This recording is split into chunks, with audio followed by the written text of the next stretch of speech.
Apam ne mi tatsa? Öpkesi. Oo, klima apamda. Öpmüşsün de makara. Makızmılara mavi. Hadi he. Yemiş kimse mektepçi de bu. He. Yemiş yani mektepte biletlen öpüldü. He. Annesine verdi. Nuşene.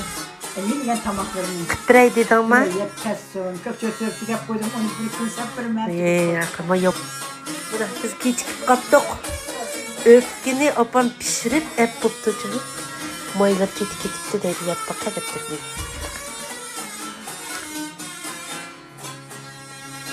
Üçeyini sattım, kıymeylakını sattım.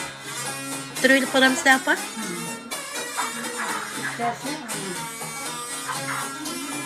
He.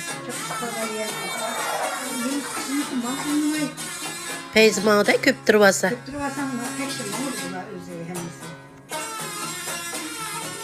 Tek şey kuysa ne yapar?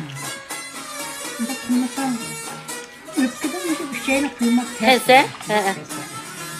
Suyu ketkaya, suyu biri bile, kurucu ağaya, su bağmayı. Aslında olat benim.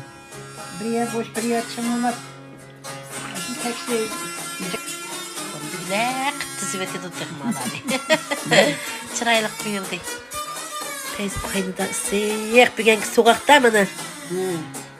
Öğlen ondan o çık gidip dur. Pişti ya apamına.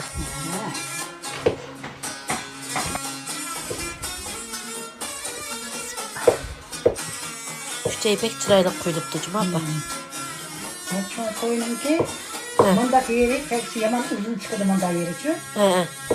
Çok üççeyken mi o? Uzun, anadaki mandak inç yeri uzun, pek uzun çıkıyor.